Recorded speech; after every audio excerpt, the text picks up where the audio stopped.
Good finally we morning, got like everybody. yes. How's everybody on this Wednesday, March 31st? This is a special edition of Coffee and Pan Dulce. And I want to introduce our host and producer, Christian Cano. Hey everyone, good morning. Welcome to Coffee and Panducia. Hopefully Mama Ruth will be joining us here very soon. So thank you, Jenny, for stepping in on that. You forgot to say the good morning, everyone. I mean, I don't want to. I think she's probably got that trademark there. So I really, yeah. I mean, I wouldn't want to. I mean, she is Mama Ruthless for a reason. Like, I wouldn't want her to. I mean, especially during Holy Week. I mean, that I think that would be sacrilege. So because there's only one Mama Ruth, just like there's only one crazy Jenny. Like, I mean, and one crazy Barbara too. So there's we're all very different women. We're unique. Once again, welcome to Coffee and Panducia. I'm Christian Cano, one of your co-hosts. I want to welcome everyone for joining us today on Facebook Live, but also those who join us later on YouTube and also on Facebook as well. Today is it's March 31st. It's the last day of March. It is Holy Week. For those who celebrate Holy Week, it's Holy Wednesday. And today, just to jump in real quick, today is Transgender Day of Visibility.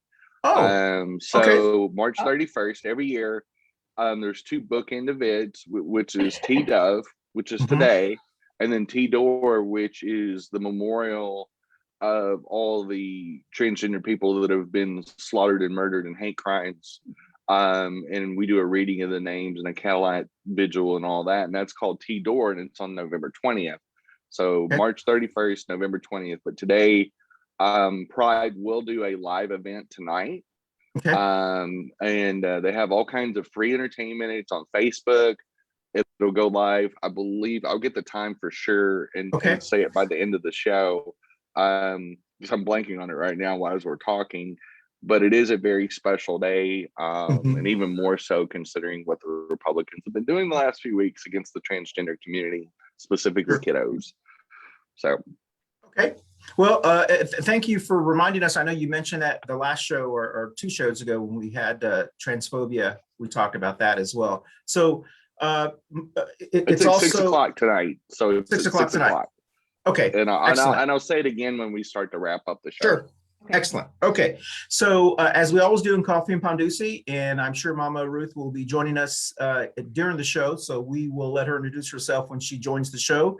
Let's go around the small Brady Bunch screen today. So talk slowly because I have to share us. So it is Jenny, I think St. Bernie, Jenny, and Barbara. Is that right? So Jenny, you go first and talk slowly. Talk slowly. Good morning, everybody. I'm Jenny-Jaymes again. I am an advocate for the LGBT community. I am a coordinator for two different divisions of Charlotte Pride, Charlotte Trans Pride, and the Real Out Film Festival, which this year we will have in October instead of May, so we can have it in person. Hopefully most people have got their shots, and the people that probably won't refuse to get the shot probably won't come to a LGBT film festival anyway, so they're probably safe. They'll stay in their little Unabomb shacks and their trailer houses, so it'll be all good. But anyway, I also am on the board of directors with the National Organization of Women and the Charlotte Gamers community, which is a online virtual Charlotte Gamers group. It's an LGBT and allies group that promotes fun, safe gaming, whether it's video games, board games, but general fun for people, and is something that's different and it's non-bar oriented. So it's very family friendly. So I'm gonna pass it over to Barb. Okay. Good morning. I'm Barb Bacon. I am a healthcare advocate here in South Charlotte. I've had a lot of activity with the healthcare part of it. A lot of people are being billed for their COVID vaccinations lately. I can't affiliate it to one group. It seems to be more, if you don't have it's not the big healthcare companies, it's smaller places. So I don't know, but we're making phone calls. The other thing that I've been working on, I'm working with a nonprofit group, and we're doing all their tax filings and that for the end of 2020. This organization, which is called Project 70 Forward, works with the disabled in almost every area imaginable lately. So it's been very interesting to work with them. And my button is for the day, I'm still going to say Black Lives Matter and gun safety. Thank you. Well, excellent. Thank you, everyone. As you may be able to tell, or we'll see how long you've been watching the show. Today's topic is, before we do that, let's salute to Coffee and Pondusi. Let's salute to our neighbors. So salute. And also we do want to thank our Pondusi sponsor, Manolo's Bakery. Manolo's Bakery on Central Avenue. This is some more wonderful pastries that I'll be eating here. Manolo's Bakery on Central Avenue. Please support your Black and brown small businesses in Charlotte and wherever you watch the show, or any small businesses during the global pandemic as well. So today's topic for our last show of March, and also it's our 130th show. So we've been doing, wow, I know, I was 130th show. Today's topic is, what is real Southern heritage? So I decided to pull out the Bless Your Heart wig, and I won't wear it the whole show because it's kind of distracting and it needs a little touch up here. It's got a little bob going on there. I don't know what, anyway. So this is the Bless Your Heart wig in case you have watched the show in the past. So today's topic is, what is Southern heritage? And we are going to talk about or discuss what is really Southern heritage. I mean, and this is a topic that was in the forefront for a lot of the Trump administration years, where Southern heritage became kind of the calling card for, it's always been, but really like Trump flags, Confederate flags, because we started to take the Confederate monuments down across the country, and people were saying, well, you're destroying our Southern heritage. And it started to become kind of identified with that group of individuals. And so a lot of people as of late have been really examining what exactly is Southern heritage. Did it start when the traders, and I call them traders, did it start when the traders lost the Civil War? Is that when Southern heritage started? So is it they own Southern heritage? Did it start before the Civil War with many Black and brown Americans, or people who lived in the Southern United States before America, the land became Americans' land? Or how far do you go back for Southern heritage? It's almost the same argument as, how far do you go back generations before you're an American? And so we're going to go around and we have this new thing. It's kind of, we need to change it already. Jenny and I decided this before the show started, before we went live. This is our new St. Bernie signal that we're talking too long, which probably should have gone off a while for me. So that's kind of polite. So we'll use the polite version, but it needs to sound, Jenny, do you have yours?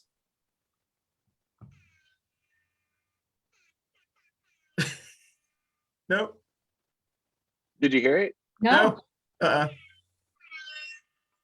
Oh, we barely heard it. Yeah, it's a horn. So I have my earpiece in. Oh, so... okay, yeah. It's not, you're not going to hear it that much. So we're going to try to keep our 30 seconds is a long time, y'all. 15 seconds really should be it, but we're going to do 30 seconds.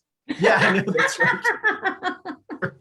I mean, I'm just saying, like, you can chew through 30 seconds just saying hi, Christian. I mean, I love you, but brevity is not one of your skills. That's true. That is true. So we're going to try to keep each other within 30 seconds with the help of St. Bernie's. So let's start with Southern heritage. Who wants to go first on what they think? I thought we were going to start with the in the news thing first. Oh, yeah. Okay, so we're going to try this also. We're going to try to spend the first 15 minutes of the show talking about current events. So we'll take Bless Your Heart off. And there's a couple of things in current events that are going on. I don't know if anyone saw that Senator Lindsey Graham from our sister state, South Carolina, made some remark this week about if there was ever a natural disaster, he's not afraid because he has a automatic rifle. What kind of rifle is it? AK-47. AR-15. AK-47. He has I mean, an it's the same thing. AK-47, and no one's going to bother him. And I just hearing that from him was like, it was just funny. Yeah, I mean, Princess Lindsay, you know, Lady G is probably one of the most ridiculous human beings that ever be elected to the Congress. I'm not sure who does each other, either Fled Cruz or Missy G. I mean, it's like dueling banjos with these two guys. They're so performative and so ridiculous and over the top, like Ted Cruz's field trip with the other senators to the southern border. I just look at these tools, and they are tool bags. I'm cleaning it up because I want to call them something else. Are just dumb. But how low of an opinion does Lindsey Graham, a senator from South Carolina, think that his neighbors are? That the moment they have a hurricane, it's just going to de-evolve into some kind of Mad Max Thunderdome situation. He's gonna have to just start shooting people that are gonna steal all of his doilies and his dresses. I mean, come on, Princess. You're gonna be holed up in Washington, D.C. You're not gonna be within 100 miles of South Carolina. They'll be in because I mean, let's be realistic. You know, senators and people in Congress have two residences. I doubt he spends much time in South Carolina except to campaign and ask for money. And so, I mean, obviously he doesn't know his own neighbors very well if he's that worried about them breaking into his little princess cottage. I mean, I don't know. I mean, and kind of way, we'll let Barbara jump in. But by the way, Jenny, the alarm went off twice. So just I know you didn't hear it, but he's all in kind of a way. He's also kind of knocking the South Carolina law enforcement, because what he's saying is if a natural disaster happens, y'all can't handle anything. And so we have to go to our guns. But Jenny, I mean, Barbara, what was your thought when you heard that, or did you hear that? I told you what happened. My boyfriend fell off the couch laughing. I mean, I used to be a fan of Lindsey Graham, but for the past 2 presidential terms, I have totally changed my opinion of him. And his word means nothing. Take a video of me, mark my words on, you know, the whole thing with the Supreme Court. Flip flop, but boy, he's real fast to say somebody else does that. So I don't know, totally disappointed. I'm done. Well, no, and that's what's so bizarre about this. Looks like we do have someone joining us who may be able to answer some of our questions, but right now we're talking about, there's your, Barbara, there's your bell. So you actually went a little bit shy of that. I just thought it was funny hearing that Lindsey, I mean, I don't know why this sounded funny, but I just don't think of Lindsey Graham as like a macho gun kind of guy. And so when he said he's going to be in front of his house protecting him from his neighbors, it just sounded funny to me. And it would be like me saying, I'm gonna go out in the gun range next week and this. I mean, that's not who it's not me. It doesn't sound normal. Like, I can no more picture myself or you, Christian, saying that. And I'm more macho than Lindsey Graham. And he's a closeted gay man, and I'm an openly trans woman. Yeah. And I'm more masculine than he is. And I'm transitioning, you know, so I mean, that tells you a lot. So it's just ridiculous. It's pandering to some, I don't know who he's pandering to, because he just insulted South Carolina. Exactly. So, he did. Exactly. I mean, you talk about good Southern heritage. I mean, like, insult your own, just like, oh, I got a whole state of thugs that'll rob me blind if I don't shoot them. I'm like, wow, love thy neighbor as thyself. Yeah. Like, good job. So the second thing, I'm sorry, Barbara, what was that? I said, with a big gun, love your neighbor. Yes. So the second thing that came out in the local, well, not really local news, but there's been a lot of local news going on, especially here in North Carolina. And since this is the first time we're actually talking about current events, I won't go into all of it, but there's a lot of things going on here in North Carolina. But I thought it was really funny that, not really funny, but yesterday, Congressman Matt Gaetz, I believe his name is from Florida. It broke last night that he may be under investigation from the Department of Justice for sex trafficking, a 17-year-old. Correction, he is under investigation. Okay, so he is under investigation. Minor. Yes. So we have to make this clear. First of all, the young lady in question is 17 years old. Yes. So the Party of Family Values, let's make this really clear. Sure. He is a Republican. Yeah. The Party of Family Values that's going after transgender children in almost every state in the country. He's got a sex trafficker or alleged sex trafficker in Congress, which is super gross. Yeah. And he's not necessarily denying it. If you listen to the answers, like he was on Carlson Tucker's show, I believe a day or two ago. Last night. He's not denying it. And he's actually referring to her as a woman. He actually refers to her as a woman. So he's trying instead of a girl. So this is a 17-year-old girl that's in question. Well, once again, that's in the local news, and so we'll go around. If anybody else wants to bring up a current event that's going on before we start our topic, you can. But we want to keep everything to 30 seconds because my silent alarm is on. But we do have two individuals who are joining us while we were talking about these very important news. We have Mama Ruth, who we knew would join us. Hello, Mama Ruth, and we also have Raphael, who is a journalist based out of Charlotte, North Carolina. And if anyone, he probably can tell us about current events that are going on because he writes about them all the time. So let's let them introduce themselves. We'll start with you, Mama Ruth, and then Raphael, if you can introduce yourself as well. So Mama Ruth, you go first. I'm sorry, y'all. I had to reboot the whole system in my house. I couldn't log in this morning. So if y'all can see my name, I couldn't even put Mama Ruth today. Good morning. Good morning. I'm Ruth Perez. I'm a community advocate. And I'm a co-host here at Coffee and Pan Dulce. We've been doing this almost going on 3 years already. So I am honored to be here. What's going on? I don't know, but my secret button or my silent button or my personal button, whatever you want to name it, I'm still aiming for a gun sense reform. It is getting out of hand, especially in our city, in our state. We need to do something about it. Too many lives are dying. Medicare for all. I'm also a court mediator for the city we got the approval for an extension for our non-evictions for people not to lose their houses. To June. Yes, until June. So I do a lot of mediation for that as well. And I'm a board member for the community health clinic, Charlotte Community Health Clinic, providing for low-income persons, families, uninsured, and many more things. But 30 seconds is up. Okay, all right.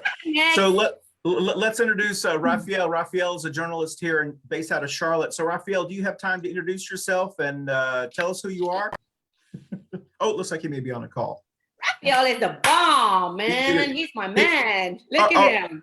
Yeah, we can't hear you, Raphael. He may be in a conversation. He probably is in a conversation. I think he's actually in another conversation as he's on. No. It's been a year. I haven't seen him. He looks so better. I didn't realize that I was silent. Okay. Yes. Go ahead, Raphael. I'm a journalist that have been in Charlotte since 2001, but I have been working in the media since 1979 in the United States. And I'm very concerned about issues of the immigrant community in North Carolina and across the country. I am right now very worried about the proposal of President Biden of immigration reform, because due to the people that are coming to the country right now, the situation gets more difficult for Biden to propose the reform, and the environment, the political environment right now is very poisoned by the Republican side. Okay, well, thank you very much. And we were talking about our today's topic. Today's topic is actually what is real Southern heritage, but we decided to try the first 15 minutes, and I think we went over. So we're going to have to in the future we'll keep it under 30 seconds as we promised each other with our silent bell. But to talk about current events, and so in the future we want to talk about current events as when we open the show, because there's always something crazy going on. The good news is it's not as crazy as it used to be during the Trump administration. So yeah, I don't know. I mean, I don't know. Yeah, I think it's actually worse. I think is it really? Yeah. Did y'all hear about the bill that was introduced again yesterday about against the LGBTQs? Yes. Which one? It's getting kind of crazy. Yeah. I mean, there's over 80 of them that have been proposed in different states. I mean, the one that just passed the Arkansas legislature is allowing doctors to refuse to treat transgender minors for any transitional needs, including psychological. So let's keep in mind that that's part of living as a Southern as well, because that kind of ties up into our conversation today. So good segue, Mama Ruth. So let's jump to our topic, and I guess I'll put the bless your heart wig on back just for a half a second. Oh, she's good. Yes, she is. So for those who missed her, there you go. Bless your heart is back. We are talking about what is real Southern heritage today, and as we started the show, we were explaining that. What is real Southern heritage? Is it the people with the Confederate flags? Do they own Southern heritage? Is it the people who voted for Trump? Or do they own Southern heritage? What is real Southern? Did it start when the traders lost the Civil War? Or has Southern heritage really, black and brown people who've been in the South way before? It's a curse that anybody can pick up. Because a lot of us Latinos as well kind of made ourselves as a Southern heritage. Whoever aligns to the bad becomes a Southern heritage person. No, that's a good thing. So let's go around the screen. We're going to keep it to 30 seconds or less because we have St. Bernie has the alarm now. So 30 seconds or less. Tell us what you think, or to you, what Southern heritage is. So we'll start with Jenny, Barbara, Raphael, and Mama Ruth. So Jenny, go ahead. Well, I think the current representation of Southern heritage is based on hate. I mean, obviously, the Klan was born in the South and is still alive and well. We still have hate against LGBTQ, people of color. We're seeing the Georgia bill that basically is just restoring Jim Crow voting laws, so all that's being generated mainly in Southern states like Tennessee, Georgia, Texas. And not only is a national embarrassment, but that is Southern heritage. Okay. Well, thank you, Jenny. You were almost exactly at 30 seconds. So who's next? Is it Barbara? Well, I grew up in Illinois, so I'm a Northerner, or I'm a damn Yankee, as I was called when I moved down here. But I guess I think of Southern heritage as the great big plantations with the farm and the wraparound porch, and unfortunately slaves and big family meals. And that's what I think of when I think of Southern heritage. And I did take care of an older lady that was a charlatan, and family and, big cookouts and get-togethers. That's what I think is Southern heritage. Okay.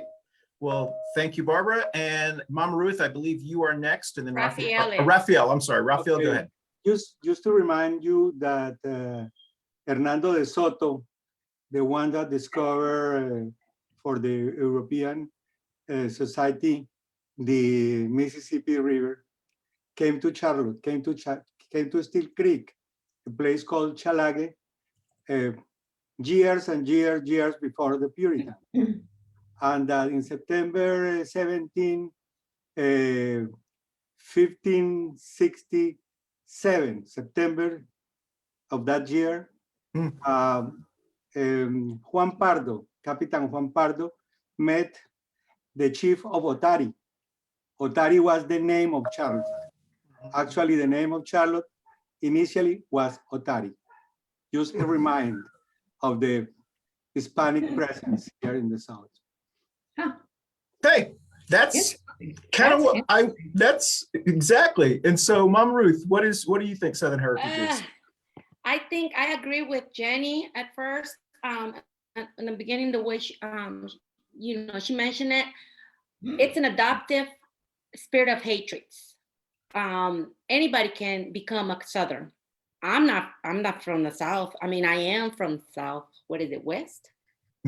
Texas. But it's a culture that you adopt. That's what I see. It's a culture that you adopt where you want to become to fit in.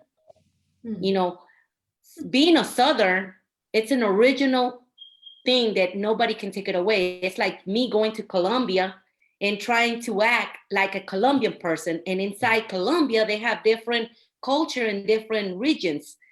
I can become I can pretend and try to act and learn their slang, but I will never be an original piece.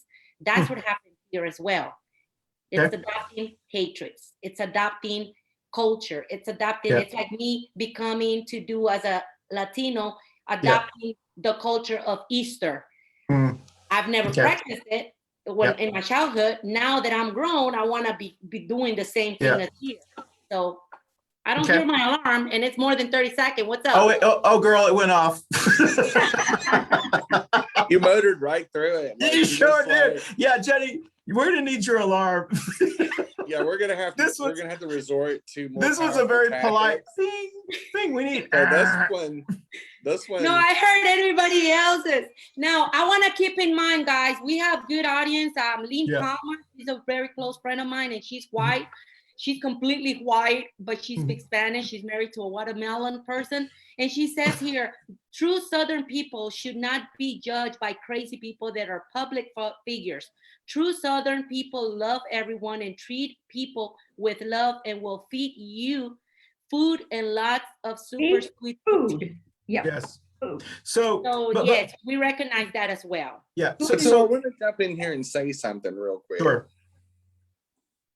Whether it's Southerners or Christians, I believe one of the big errors of both groups of people is that if you truly believe that Southerners are about food and community and family the same way Christians claim to be, why do you, and I'm going to ask this of the Christians on this deal, why do you allow the most hateful arms of your movement speak for you? Yeah. Because I don't see any Christians speaking out against these hate groups consistently. And the same way that the Southerners are going, well, the rebel flag is our heritage. These monuments are our heritage. No, those are symbols of a seditious, murderous deal. And now you're seeing that same thing with Christianity. And I think that's why both, and they both tie in, because the Ku Klux Klan is a chartered church, for example. Because they have misunderstood the real meaning of everyone has the right to be whatever they want.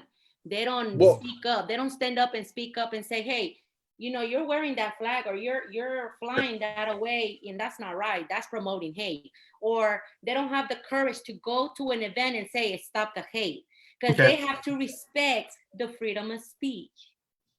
But at the same time, counter-protesting is one of the most American things. Correct. That if you are, and I'm asking this in all sincerity, if I was claiming to be a Southerner or a Christian, and I'm going with this for a specific reason, hurting LGBT people, people of color, whatever the situation is. If I was publicly owning the title of being a good Christian, I would be offended by these groups. And I don't see these groups speaking out. And I wonder why. I wonder why. Well, Jenny, let's let Raphael speak for just a second. Yes, please. I just want to remind you that I came here in 1992, and Charlotte was in a sleepy town. It was Sundays where the town was frozen because all the churches were filled by many, many people. And it was really, really a conservative society. Right now, you see the 7-color flags in some places of Charlotte. That was unimaginable at that time. For Jenny, their life at that time would be horrible, horrible, horrible. Right now, at least, we have the opportunity to raise our voices, to talk like we are talking right now. But we have to remind that it was used 20, 25 years ago, a very, very different society. Right now, Mecklenburg County is governed by a mayor that is Black, a superintendent that is Black, a chief of police that is Black. None of those things happened before. I believe the mayor, I don't know, oh my God, the African-American, the first African-American already was elected mayor. Harvey Gantt. Yeah, thank you. But besides that, this was really, really, really a very, very conservative. Yeah. So, and that's a good point, Raphael. And so, you know, Raphael, I know is being conservative onto your eyes, do you think that's part of being Southern? Or is that yeah, because it was a society with a very clear heritage of very structured, conservative policies, and also policies that were far, far, far, far to the right. So we can say that Southern people are conservative. Is that the way we want to describe them? Yeah, at that time, it has changed. It has changed completely. Yeah. Charlotte became a city that is cosmopolitan. At that time, the people had Southern different approach to life. Even in Charlotte was especially in a special place because during the civil rights movement, one day the policemen that were white were going to be confronted by guns by the blacks that were that they felt that the situation was unbearable. And one guy say, stop. And from then to recently, the approach of Charlotte to solve situations always was behind the doors. We never had situations like the last year demonstrations or what happened when they killed the black guy in a university city. Nothing like they decide that Charlotte was going to be a different city, that the other cities in North Carolina always were violence, and also they had protests, they have people killed, and a different approach. Unfortunately, that approach wasn't that good for the city sometimes.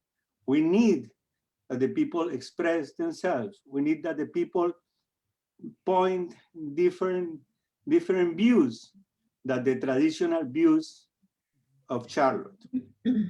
Well, that's a good point, Raphael. And I just want to say, everyone has kind of give us what they feel Southern heritage is, whatever. And, you know, for me, because I grew up in Texas and my family is basically from Texas, but also they came, believe it or not, en route from Fort Wayne, Indiana, that's how they got to Texas, because they followed the railroad working as migrants or immigrants as well.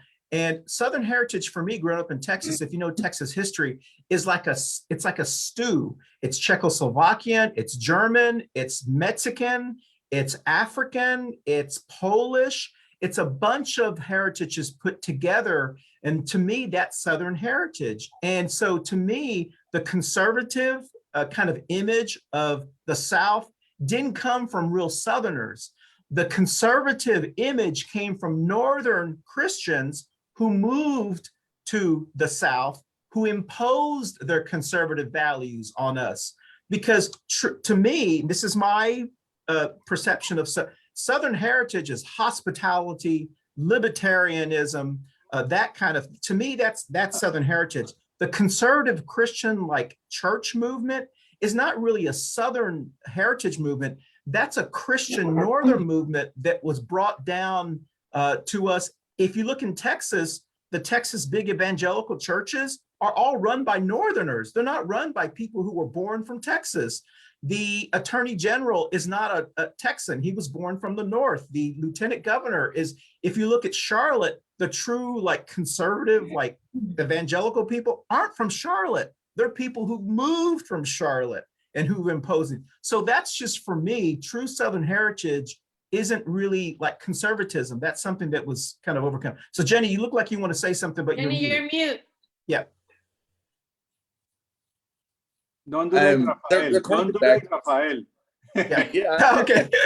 I pulled a Raphael, so I appreciate Raphael's explanation of Charlotte history. I think as somebody that's lived here for so long, that he has a lived history and a perspective that's unique as somebody that's a new arrival as myself, that I only moved here since 2018. So I certainly appreciate that. And the second thing is that I think, you know, there's two different angels fighting here, and in both the image of Southern heritage and Christianity. And the reason why I keep tying these together is there is good Christians that are allies that defend different communities, whether you see the Souls to the Poles, you know, people that Christian churches that come out to Pride to support financially and to say we're allies, we're ally organizations. And the same way with Southerners, you know, I think there is Southerners, because obviously there's a lot of Southerners that support Charlotte Pride, because we had 200,000 people come to Charlotte Pride 2 years ago. And then at the same time, you see group organizations like the Ku Klux Klan that's still around. And if it's still around, it means it's being supported. And organizations like that. And then what we're seeing in Arkansas, where the state-sponsored terrorism, they are telling a group of children they can't get medical care for their medical affliction. Yeah. We live in a society in 2021 where kids are being told by the state they live in they can't play sports because they're a little different. I mean, that sounds like 1955 all over again. It is. Know? It's a form of segregation. It's a form of hate. I was on a call last night and there was 2 transgender teenagers on there. Actually, they were both trans masculine, trans males, non-binary. And so they were assigned female at birth, and they were transitioning and living as male or masculine people. And they're talking about literally being kicked off sports teams already in North Carolina. Both these kids, these children, are being verbally abused by other teams, and their coaches and athletic directors are not protecting them. Yeah. And this is the price of hate. This is but it also becomes our legacy. So Southerners have a choice to allow their legacy of Southern hospitality to be co-opted by Northern interlopers or whoever you want to blame. Whoever you want to blame, they're still allowing it to a certain point. You know, good point. Southerners and Christians both, if they want to take back the image of who they are, then they're responsible to do that and say, this is not our movement. This is not the Christian movement. This is not the Southern heritage that we want to have. But if you keep abusing people and keep discriminating against people, that is going to be your heritage. That is going to be your legacy, you know. So Jenny, that's a very, very good point. And I want to bring everyone else back in, and thank you everyone for, talking about this topic today. Because, it's, what is real Southern? I mean, everyone's going to have a different kind of feel for what Southern heritage is, but, go ahead, Barbara. I just educated myself because the people that I met here when I first moved to Charlotte all were Billy Graham people. And I didn't know that he was a charlatan. Yeah. But if you think about it, there's that whole community of evangelicals here in Charlotte, and he was born in Charlotte. So I think with what Raphael said, conservative, religious people, he was that, but I don't think his organization is that anymore because his brother was a Trump guy. His son. I mean, his son, yes. And he it changed, and well, he still is, but he was prominent and supportive. And when did politics and the church join together? I keep saying, I thought there was supposed to be a separation between church and state. In some of us, there is. Yeah. But He was the most prominent. He was the most prominent figure in the religious scene in the United States, and a person that has the ear of the presidents and many presidents, in right? in higher places. But really, from the time of Billy Graham to today, it has been an improvement. It has been, we have progressed a lot. I know that is a lot to do, but and especially with the gridlock in Washington for any progress in the measures and things like that, we need to keep fighting for civil rights, keep fighting for the immigrants, keep fighting for the rights of the LGBTQ, I don't know what to say properly, community, for everyone that wants freedom of expression, freedom, have the right to do things, to be elected, to be part of the leadership of the community. Well, many of our religious people or conservative people don't understand the difference between being religious and saying leaving Christianity and saying I'm a Christian. Big gap right there. I don't promote myself saying every single day I'm a Christian. I try to live as a Christian. And a lot of people have misunderstood and misused that word. And now anybody can say, oh, I'm Christian. But yeah, you're over here stabbing people and making, rotten declarations against another human being. That's not being Christian. This Friday, we are commemorating 2,000 or more years of the death of one guy that revolutionary, and that was the biggest revolutionary in 2,000 years ago. And who's in a time that the gods were the gods of the war and the love and everything, or the we had this mythology religious. He said, okay, let's solve the things by love. Oh, it's Love the. That's all that matters. Loves. That's it. They kill him. 33 years old. And he's still around. I have a vision of him that may be different than other people, but I respect what the people think. But the facts are the facts. His life is very clear. he went to say things that weren't proper at that time, and he died for his perspective of life. Well, and that's really the message about a Holy Week. And that's why, to me, it was so distressing during the last administration. During Holy Week is a week that many of our families try to celebrate the holiness of a lot of things. And the last 4 years, there was always something hateful said, or there was some bill that was proposed, or there was always something that just like ruined Holy Week for me. So I'm hoping that this week would be the first Holy Week in 4 weeks that we can actually just kind of like celebrate family and love and happiness. And so with that, because food is very important to all of us, let's switch, because we don't have a lot of time on this topic, but let's talk about Southern heritage and how it relates to food, if you don't mind. Because Southern heritage means different to other people. To me, Southern heritage is fried chicken, tacos, mashed collard potatoes, greens, corn. mashed potatoes, mac and cheese, barbecue, Cornbread, ribs. cornbread.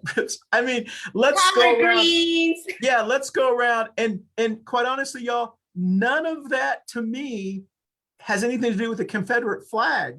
That all has to do with Black and brown people. So to me, food Southern heritage is very, very different than what some people say. So let's go around the Brady Bunch screen. When you say Jenny. Black and brown, Yeah.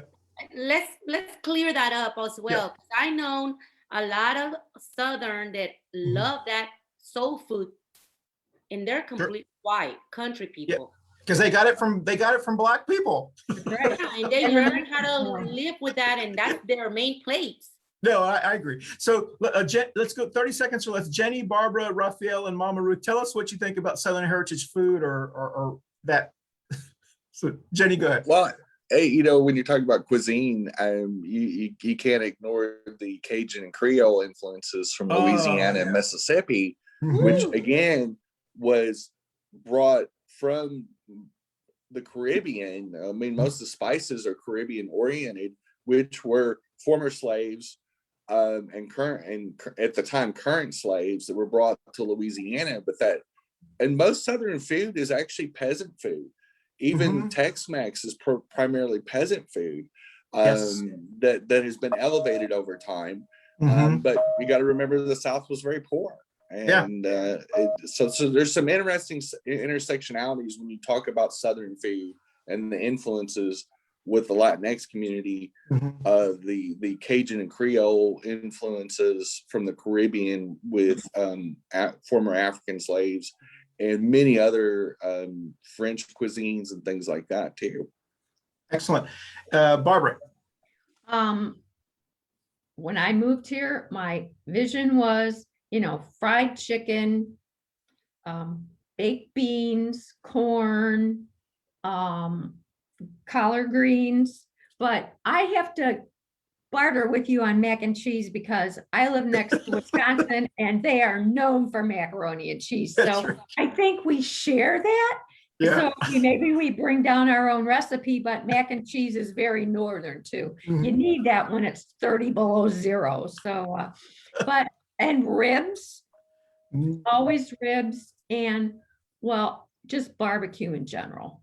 So that's what I think of. I'm getting Raphael.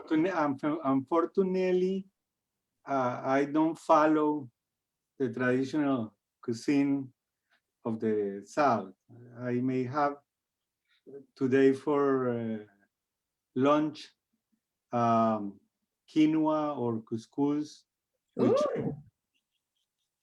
maybe a piece of mozzarella with basil and tomato and olive oil. And that's how I approach my food. And unfortunately, I continue to be a fat man. I was going to say that sounds like the healthy version Mediterranean, of the Mediterranean. Mama Ruth, what do you think Southern food is? Or God, No, I still miss my carne guisada tacos, my meat and cheese, my ham and egg. When I moved to Charlotte, it was completely different because I had to adapt myself into the new flavor, especially when you grow up as a child eating a certain type of food, your taste buds are used to it. And when you adopt something new, it's a new experience. For me, it was 23, 24 years ago. I didn't know, I didn't like none of the food from here. Even though I like baked chicken, fried fish, all that, but that mixture was kind of different here. Now I learned how to barbecue the ribs. I love macaroni and cheese. My kids love eating mashed potatoes, and I eat a little. I'm a food lover. So like yesterday, I ate at El Cafetal. It's called. It's a Colombian restaurant with my husband. We love their food. Last Friday, I ate at Los Paisas. I'm always interacting. I eat beef chicken, which is Peruvian, Colombian.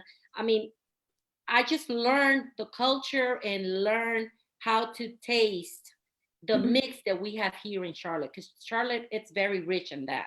Yeah, that's a good point, Mama Ruth. I'm not really sure, and maybe someone can, maybe Raphael, maybe you can educate us on this. I'm not really sure Charlotte is known for any real food because all the food here is from everywhere else. Yeah. No, So- but the barbecue Charlotte was very famous since long time ago. Even the Obamas love to go to particular places here in Charlotte to have the barbecue. So the barbecue here is pork barbecue, whereas in Texas it's beef barbecue. So that is one difference. Brisket. Basically, this is the tradition in Charlotte. Yeah. The fabulous thing is that right now, in the Hispanic side of the food, you can have food from everywhere, from Puerto Rico, from the Dominican Republic, from Colombia, from Peru, from Nicaragua, from everywhere. That didn't happen when I arrived to Charlotte the first time in 1992. There were the Cancun restaurants, several, and El Tío Montero had the Spaniard restaurant. He had two Spanish restaurants, and it was fabulous. I went there and I get drunk drinking wine from La Rioja, Spain, that is fabulous. Queso serrano, queso manchego, jamón serrano, olives. Charlotte for me was incredible. Okay, now I'm hungry. Yeah, I know. And yes, it says Charlotte is known for their barbecue and they're known for the sheer wine. So yeah. What wine? What wine? Sheer wine. It's a drink. It's like us in Texas. The cherry wine. Like the big red. Yeah, Well, yeah. I've never heard of that. Yes. It's a pop soda. Soda. It's pronounced we are cherry known- wine. Down in Texas, we're known by our big red. And Dr. Pepper. Yeah, And that's Dr. right. Pepper, yep. Yeah, that's right. That's right. And someone in the chat said sun drop. Yes, I had never had a sun drop before. It's kind of like a Mountain Dew, a sweet Mountain Dew kind of. Like a And it's got a Mountain Dew in it's got a It's lot like of the 7-Up, like the 7-Up. Oh, it's got a lot of caffeine. Oh, yeah. No. You have a bad headache, Sugar. drink one of those. Sugar. Oh, is it sugar? Okay. Sugar, and more sugar. And very, very nice. You get it as Very diet. nice color. Very nice color. And Yeah. and Well- you drink two.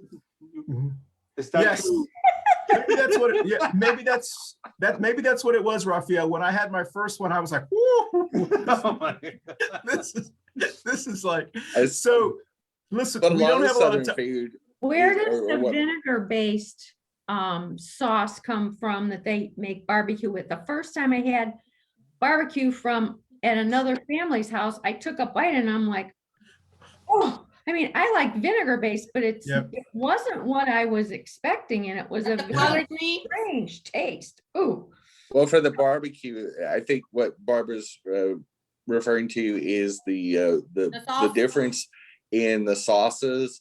From east Carolina to west. barbecue uses a very vinegary type base, whereas Texas uses a brown sugar molasses base, which is very sweet, very a lot of times very dark. I like that one better. The only thing that we eat dill and sour in Texas are the dill pickles. Yes. We are known by the dill pickles, the vinaigrettes. You know. Something that I had here that was really good.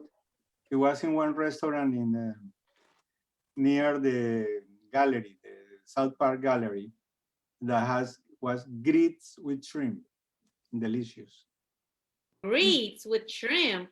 Oh, Yeah. grits and shrimp and grits. Oh, yeah, Hey, grits, hey, yeah. listen, Raphael, grits and shrimp are pretty fancy now. You can go to a lot of really fancy restaurants, and grits and shrimp are like a, you know, Delicacy, yeah. yeah. I mean, I gotta taste that. I've never tasted them. I love grits. You know, the restaurant is called Rooster or something like that. yeah. Oh, roosters. Yeah. In South Park. Well, I recommend cowfish as well in South Park. It's one of the good ones too. yeah, but they sell sushi and burgers at the same time. That combination. No, really, don't they? That is sacrilegious. Sacrilegious. I gotta take you to the Dominican sushi. Oh my God. You gotta go there with me. You know, Okay. I spent 3 years living with a Japanese girl. So Sushi. Well, you have to have some respect. well, speaking of sushi, that was my drag name. Besides Holly Pena, by the way. So anybody who wanted to know, that's a joke, by the way. All right, so we got to wrap up here, y'all. You know, talking about Southern heritage. I would have believed sweet pickle or something else, but no. I said if I ever did that, if I did drag, I wanted to be Holly Pena. That would be my drag name. Yes, would that be great? Holly Pena. That's good, yeah. I love Holly. And I was taught all you have to say to the song is bananas and watermelon. To lip sync a song, is that right? I mean, I don't know. I mean, basically all you do is just say bananas and watermelon all over again, and you can lip sync to any song pretty much. Exactly. So we have so much digressed. So something new today. Okay. So Southern heritage. I think I will. I don't even know where to go with this anymore. Southern heritage. Probably time to wrap up. It's time to wrap up. I mean, it's getting bad. I do want to let you know that our April schedule has come out, and we've got some great topics we're going to talk about. We're going to try to stick to this format and get a louder alarm because the 30-second alarm did not work today. So we're going to do that. We also. Are we never planning to reunite ourselves again? Well, guess we'll have to discuss that. You're right. I mean, as long as you take your shoes off, you know the drill in the house. Got to put on the shoe protectors to walk in the carpet here. Yeah, I mean, maybe we'll after everyone gets their shots and everyone feels comfortable. I'm done. Yeah. Oh, you've got yours. I get mine next week. My second one. I get tomorrow the second one. Oh wow. Yeah. All right. Good. So we'll have to figure out technology-wise how to do that. But before we wrap up, let me just say. Any side effects? No. I after I had the first one, I came to the house. I got a shot like this of vodka, I believe you. and I sleep the whole night. The next day when I wake up, You had the I was Moderna or the fine. Pfizer? Did anybody of y'all had all the Pfizer or Moderna? I had Pfizer. Moderna. Suddenly I had a little bit of pain here. Mhm. I had my second glass of vodka. Hey, Perfect. And I am very scared of nails or Yeah. I am completely panicked with those kind of things. I even wrote something in my Facebook reminding the people the time that I was a child and how they use this Oh, service, no, no. and the nails, The big needles, big Raphael. needles, big needles, and the smelly of alcohol of the places, and the nurses and the doctors with the white, Bad memories. you know, Yeah. You know, a lot of our Latinos are like Raphael. They're afraid of needles because when they used to put their shots when they were a child, that's what they tell me. I'm completely scared. I It was bad. avoiding to be vaccinated because the fear, You had of the drama, needles, probably. not because the principle is wrong. Yep. Because the vaccinations started in 70, 90, Yep. or something like that, long time ago. Even like I'm gonna be honest. That's what I'm afraid of. I haven't, But I have to, scared. can I interject here because of my background in pharmaceuticals? I have two friends that work for the companies that are supplying the needles. They Mhm. are teeny tiny, Yes. thin little you barely, I Yeah, was no, shocked when she says, there you go, you're done. I They are experienced, designed I for fast and painless shot giving. So I expect you have to see. I ask you for really that you look in my Facebook, my face with the, Mhm. and I didn't feel anything. Yeah. Yeah. The needles. Yeah. The needles. yeah, they're So let me just go over this, y'all, so we can wrap up, because I do value everyone's time here. On our next show, which is April the 7th, the actual topic is we're going to talk about cancel culture. What is cancel culture? Is it now the new excuse just to be racist, or is it really something serious? So we're going to talk about cancel culture. Is that due to somebody that just got diagnosed to cancer? No, cancel culture, not cancer. Okay, it's cancel as in cancel X. All right, on the 14th, we're going to talk about, yes, cancel. So on the 14th, we're going to talk about why border kids scare lazy Americans. And that's going to be a very interesting topic, because it seems like the only people that are afraid of border kids, I don't know why you're afraid of kids, but people are afraid of these border kids. And so we're going to, why are Americans afraid of border kids? I mean, are they going to take their jobs, kids? So anyway, that's what we're going to talk about. That's going to be a very interesting topic, because I have a lot of experience on learning about that. Yes, and especially we have a good friend of ours from Texas who are actually not, it wasn't her, but one of my friends from Texas posted something about immigrants and how her family came here from Germany. And one of her friends said, well, immigrants just come here to take welfare and this. And I'm like, what? These are these myths we need to break. So we're going to talk about that on 1996. Mm-hmm. Since 1996, no undocumented immigrant can have any federal service. Yeah. Mm-hmm. Yes. Yeah. So it's no a myth. Welfare, right? No. Was that when Ronald Reagan was? No. It was actually Bill Clinton. Bill Clinton. That's right. But Newt Gingrich was the head of the Republican Party. Oh, okay. Yes. And the head of the House of Representatives at that time. And the 1996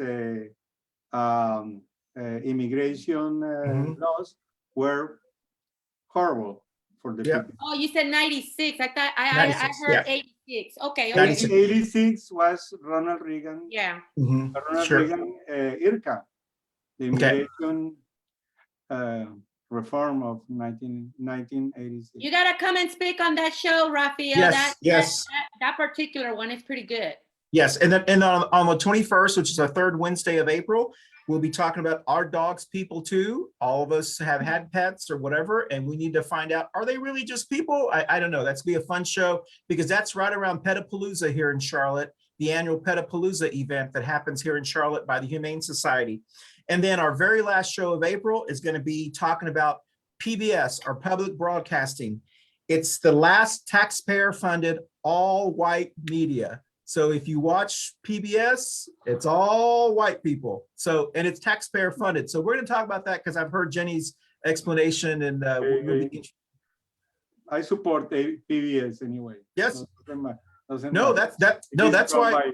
It's Yeah. run by white or green or orange or whatever. It's Well, good, and that's good culture. yeah, no, that's why we need to talk about it. Because I subscribe to PBS. I was donating $15 a month so I can get the free DVD about the African American culture. And they gave me this password to go on and watch streaming. And when I looked at all the shows that I could watch, it was white. And then Patty's Mexican, and then Patty's Mexican Kitchen. And then white. And so it was like, well, maybe you didn't saw the shows in September and October. You didn't chose the right September and package. October, Hispanic Heritage Month. That's right. Yes. Jenny, you want to say something before we close up real quickly, because we got to go around the screen.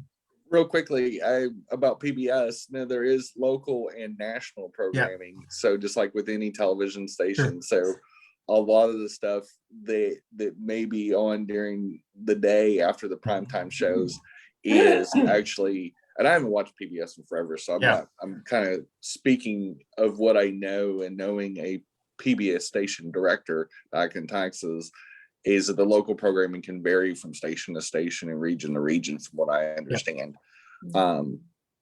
So that's all I have to say. Well, that's so I can tell already that's going to be an important. So I can tell already.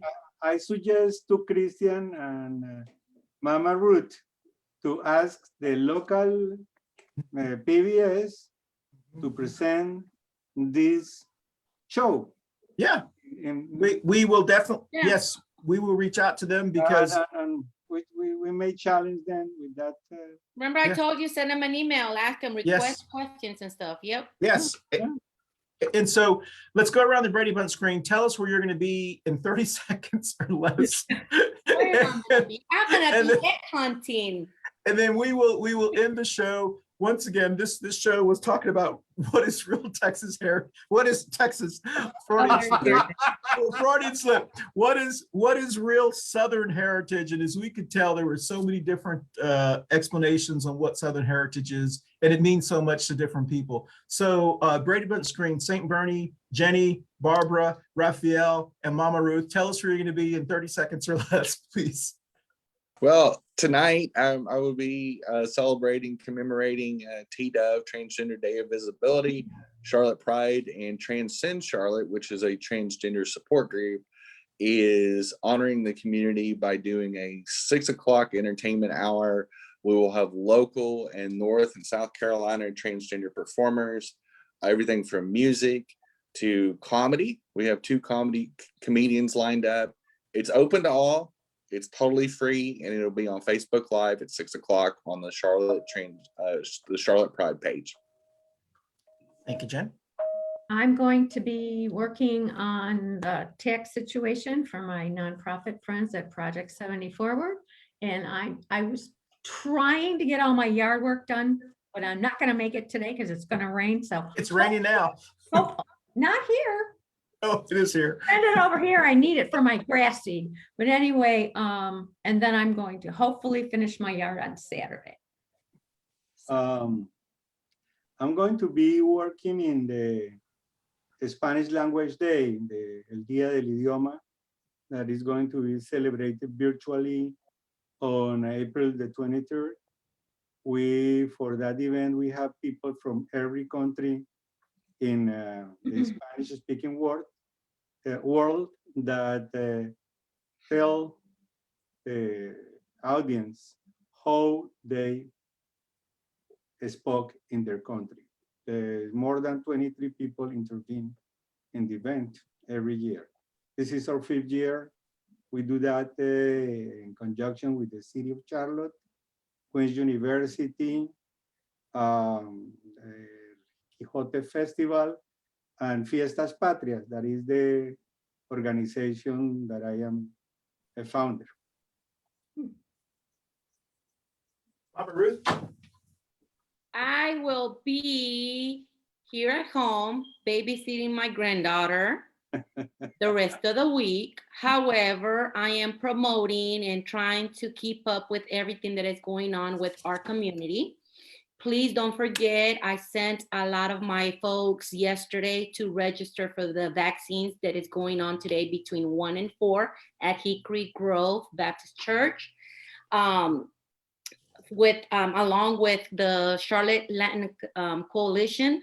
So please don't just make the appointment and don't show up. Don't let others lose that opportunities. Go out and get your vaccine. On the weekend, I want to wish everyone happy Easter. I'll be egg hunting at my son's house. We'll be doing some barbecue. And that's about it. Tomorrow's April Fool. I'll come up with something crazy. I don't know. Y'all believe something. I don't know. You the Frito Bandito? Oh, Oh, bless your heart, went and changed. Now became a macho man. Well, I don't know if any of y'all will understand what this means, but I will be watching the Final Four this weekend. And if anyone is watching the Final Four, you'll know what this mustache means. I'm supporting Gonzaga. Gonzaga has a guy that has a mustache, and that's pretty big for me because there are two Texas teams in the Final Four, Baylor and Houston, and I hate Baylor, and Houston I like. But Gonzaga's got this guy that wears this mustache, and it's such a great school. They're 30-0. They're out of Washington State, and so I'd be supporting them. And to also talk about Southern Heritage, I don't know if anybody knows what these are. Yes. These are okay. All right. So Southern Heritage. I bought these. Southern Heritage for me and my family are to get these confetti eggs. And what are they called in Spanish, Mama Ruth? I can't remember. Just what does that say? Cascarones. Cascarones. Yes. And so I thought you say other thing. So basically what these are is for Easter, families save their eggshells and they fill them with confetti, and on Easter they crack them on each other's heads for Easter. That's a tradition. Like playing hide and go seek. Yes, it's a tradition that's been in my family forever. But what's really important, some people, you can't even see the hole. I guess that what they do is they put a little pin in the egg and they somehow drain the yolk out. Anyway, mine were always big old like chunks. And so that's a family tradition. And I actually found these. They are selling them at Walgreens, here in the colony, off the colony. So I bought these. And buy yes, and so that apparently that's just not a Texas tradition. That must be some. I thought it was just more a Latino Latinx when tradition. I was small, it didn't only had confetti. Some of them, my uncles would put money in them. Some of them had glitter. Some of them would have something to mess you up, like gluey gel. The one that get the most money will be called el rompehuevos. That's me. You'll have to explain what that means. I don't know. whoever gets the most money, it's called the egg breaker. The most egg breaker. That's me. I have 5 boys and I'd be breaking their eggs. Oh, I see what you mean. So yes, so this is a tradition that is a Southern tradition in my family. So that kind of was part of this show. But I do want to wish everyone a happy Easter. Easter, for many families, it's one of the holiest weeks. We have Holy Thursday tomorrow. We lost that tradition, so bands are open. Everything that's gonna be. I remember when I was growing, everything would be closed. Friday was a very special day. Stores couldn't do anything. Now it's like, let's make a party. Let's do this. Let's do that. Yeah. There's no respect anymore. Yeah. Friday, Holy Friday was for no meat, no alcohol, not sex, nothing like that. Yeah. But in my family there was a loophole. You could always do, like whatever you gave up for Lent, you could always do it on Sunday, and so that was the loophole. Well, Sunday it's a lot of alcohol, a lot of meat, a lot of sex. Yeah, that's right. So are you waiting? Christian, what did you leave for Lent this year? I remember 2 years ago you left liquor. Yes, 2 years ago I gave up liquor. This year I gave up wine. So I can still drink beer. So that's my loophole.